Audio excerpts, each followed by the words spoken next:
All right, good morning, or good evening, South Texas, rather. Sometimes I'm working in the morning, sometimes the evening, and sometimes I accidentally get them mixed up, I guess you could say. But I hope you're all having a good night tonight. It has been a warm day all across the region. We hit 89 today in San Antonio. The low was 71 degrees, so well above average for both of those. Nearly 10 degrees above average there for a high for today. Let's see here if anybody's got anything to say. I see a few people saying hello already on Facebook. Of course, we're live on Facebook, YouTube, and with the Kens 5 app. I hope you're all having a good evening.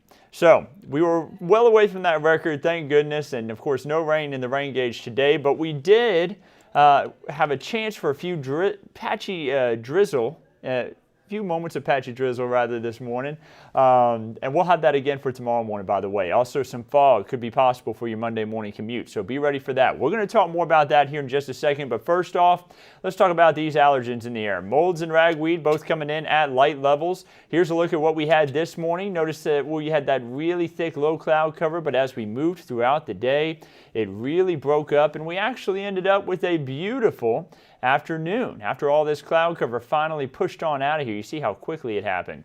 Ended up with a lot of blue sky overhead, and then we had a stunning sunset as we made our way into the latter part of the afternoon, and now things are nice and quiet. We do have that cloud cover, though, still building in as we head throughout the overnight hours. Here's a look from northwest San Antonio to downtown. Not a bad look as we get started on this Sunday evening. Radar not showing any rain out there, but we will have the chance for some patchy drizzle overnight. Just be ready for that. All across the state of Texas, no big issues other than a little bit of thunderstorm activity up towards Dallas. Take a look, though, off to the north and east of us, closer on towards St. Louis into southern Illinois, southeast portions of Missouri, into northern portions of Arkansas. They're having a severe weather outbreak tonight. We'll be definitely thinking about them up there with all the tornado warnings and severe thunderstorm warnings they're having.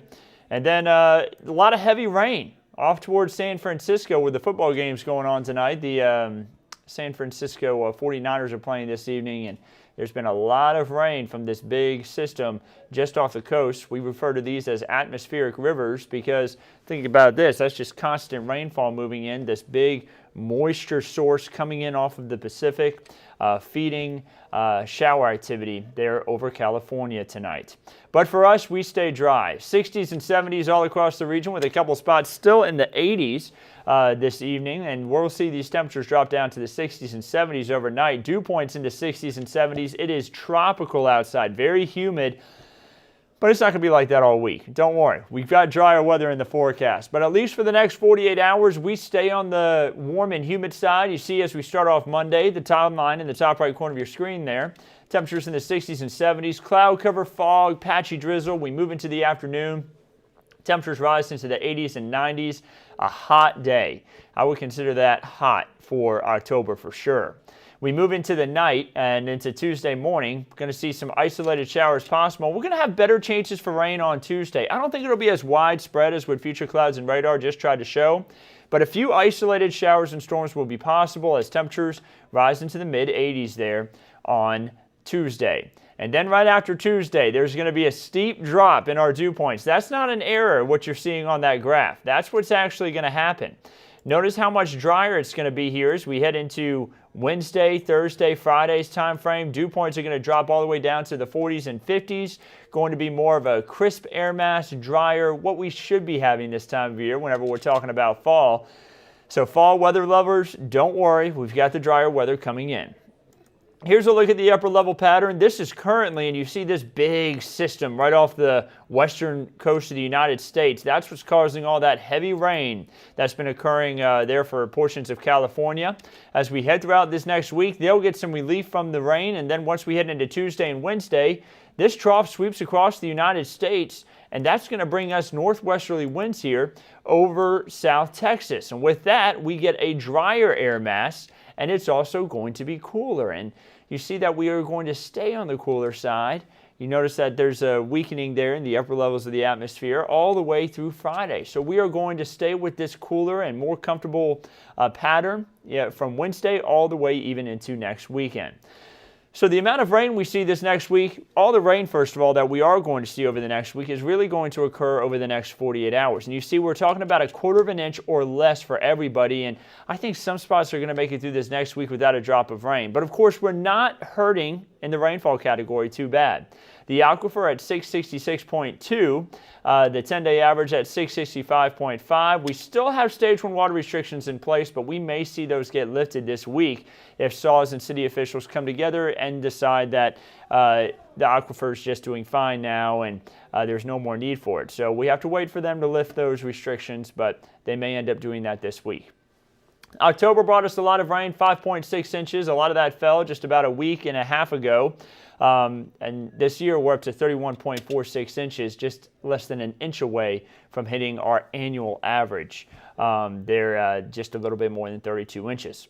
Here's what the drought is looking like as far as South Texas is concerned. We still have moderate drought from Maverick County stretching on over to portions of LaSalle and McMullen counties. And that is because they did not pick up the amount of rainfall that we had Wednesday and Friday here for portions of the Hill Country and into Bexar County. They had a lot less rain down there, and some spots didn't even pick up any rain. So let's hope they can get some rain here as we head throughout the next couple of weeks. But for this week, not much to add to the rain gauges. Notice that we have the 20% chance for rain mainly for tomorrow morning. Tomorrow afternoon, not going to be as much. And then Tuesday bringing us that better chance for rain. The rest of the week, Wednesday all the way through Sunday, we are talking about mostly sunny to sunny conditions, lows in the 60s, highs in the lower 80s, right where we should be this time of year. You see the average in the top right corner of the screen. It'll be nice to have more normal conditions as we head throughout the next week after these next 2 days. And the 8 to 14 day outlook shows that we could even stay in that trend, around average amounts of rainfall expected and then average temperatures as well. So lower 80s for highs as we go throughout the beginning of November there. If you plan on doing any hiking at some of our beautiful state parks tomorrow, remember we'll have a 20% chance for rain in the morning, 60s and 70s there to start off the day. 80s and 90s for highs. A hot day, pack plenty of water. Make sure you stay hydrated if you're going to be out there at some of our beautiful state parks for Monday. So here's your 7-day forecast again. Guys, I'm going to go ahead and go get ready for the show. We are going to be on a little bit late tonight. This is important. Ken's 5 will air at 10:30 this evening. That will be when the show begins due to the football games that we had on earlier today on CBS. So be sure to tune in at 10:30. We'll have another update to the forecast at that time. And then also the latest on news, weather, and sports, of course, all throughout this weekend. There's been a lot of big sporting events that happened throughout today. Vinny Vanzetta is going to be in tonight to give updates on that. Alicia Nieves is going to be on tonight to give updates on the news, as well as Phil Anaya. And then Alyssa Tejas will be out in the field reporting as well. So have a wonderful evening, and we'll continue to keep you updated on everything right here at Ken's 5.